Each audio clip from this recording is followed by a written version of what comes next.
Oke, Assalamualaikum warahmatullahi wabarakatuh.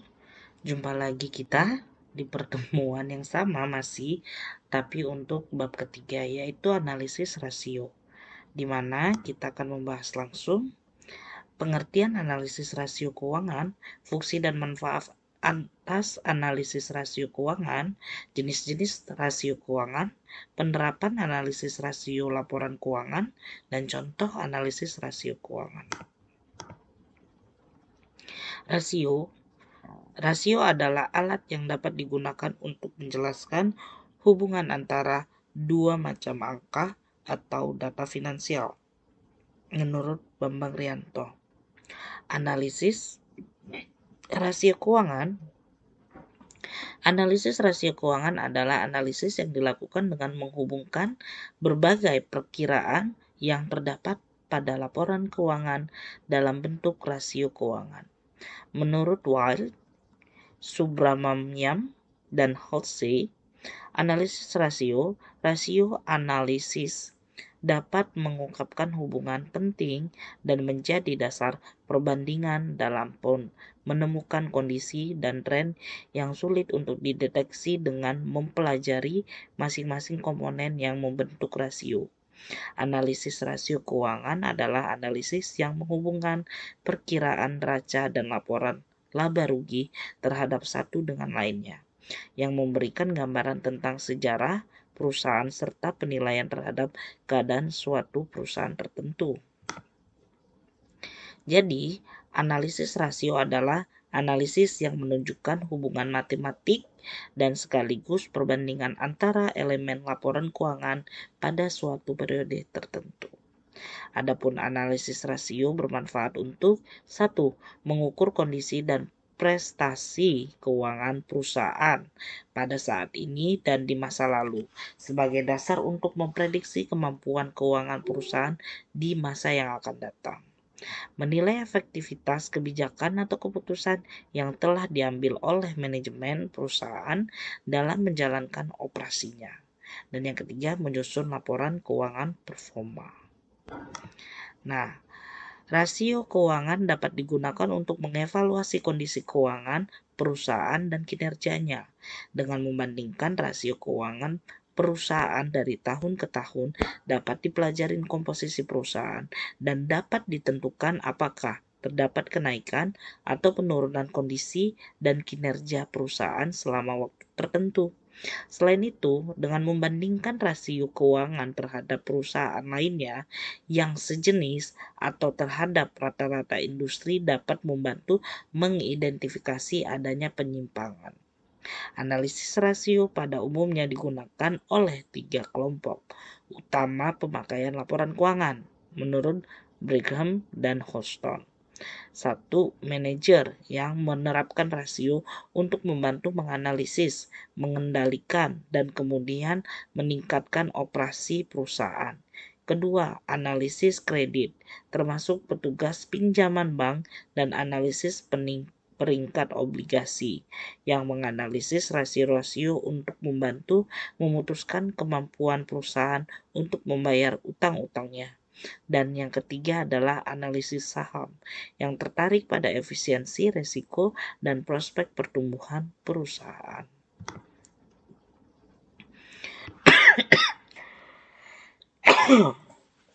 Dengan menggunakan rasio keuangan sebagai alat ukur untuk menilai kinerja keuangan, menurut Bambang Rianto dalam bukunya Dasar-Dasar Pembelanjaan Perusahaan atau PFE Yogyakarta, pengelompokan rasio-rasio keuangan yaitu sebagai berikut.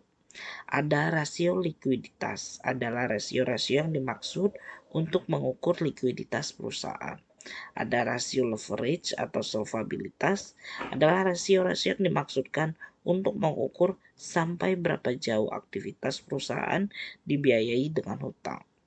Rasio-rasio aktivitas yaitu rasio-rasio yang dimaksudkan untuk mengukur sampai berapa besar efektivitas perusahaan dalam mengerjakan sumber-sumber dasarnya. Dan rasio-rasio probabilitas dan rentabilitas yaitu rasio-rasio yang menunjukkan hasil akhir dari sejumlah kebijaksanaan dan keputusan-keputusan. Ini adalah contoh penerapan analisis rasio laporan keuangan. The Coca-Cola Company and subsidiary consolidate balance sheet. Oke, nanti bisa dilihat sheet-nya lebih lanjut. Nah, rasio likuiditas atau short-term liquidity ratio merupakan rasio yang bermanfaat untuk mengukur kemampuan perusahaan dalam memenuhi semua kewajiban finansial jangka pendek. Kemampuan perusahaan dalam memenuhi kewajiban finansial jangka pendek dipengaruhi oleh 1. Jumlah aktivitas lancar yang tersedia untuk membayar kewajiban lancar. 2. Jumlah kewajiban lancar yang harus dibayar. Ketersediaan aktiva lancar untuk membayar kewajiban lancar dipengaruhi oleh tingkat likuiditas, kemudahan, kecepatan, dan kepastian untuk diubah menjadi kas dari setiap jenis aktiva lancar.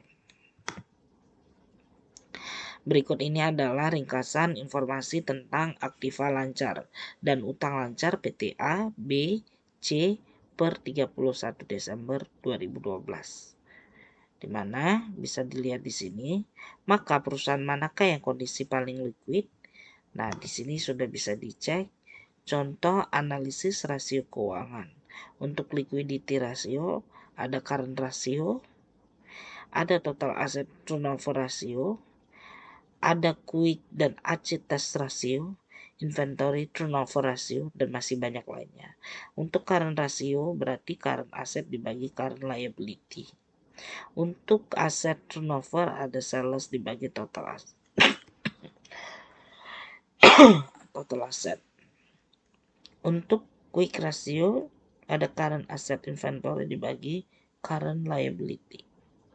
Dan inventory turnover itu cost of goods sold atau COGS dibagi inventory. Dan ini adalah hasil-hasilnya. Ini untuk average collection period, ada average payment period, caranya juga ada depreciation dan times interest earn ratio. Ya, EBIT berarti ini laba sebelum pajak dan bunga. EBIT earning before interest and tax. Nah, dibagi interest. Oke, ini bisa dibaca lebih lanjut. Rasio profitabilitas di mana kita bisa lihat ini adalah rasionya dari pemberi dana ke dana ke aktiva ke penjualan ke laba, maka akan ada pemberi dana lagi. Nah, ini berhubungan dengan rasio kembalian investasi, ini berhubungan dengan rasio pemanfaatan aktiva, dan ini adalah rasio kinerja operasional. Nah, rasio profitabilitas merupakan rasio yang bermanfaat untuk mengukur kemampuan perusahaan dalam menghasilkan laba. Kemampuan perusahaan dalam menghasilkan laba dipengaruhi oleh kemampuan perusahaan dalam memanfaatkan aktivitas yang dimiliki, beroperasi secara efisien, dan memberikan kembali return kepada investor.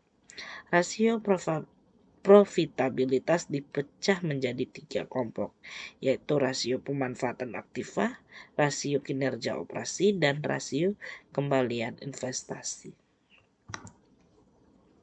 Dan ini adalah rasio profitabilitasnya. Ada gross profit margin, time interest earn ratio juga, ada operating profit margin, net profit margin, ada return on asset ROA, dan ada ROE, return of equity, ada price earning ratio, dan ada market book ratio. Oke, sampai di sini saja untuk pertemuan kita. Mohon dibaca lagi mengenai rasio, dan sampai jumpa di pertemuan berikutnya. Wassalamualaikum warahmatullahi wabarakatuh. Bye-bye.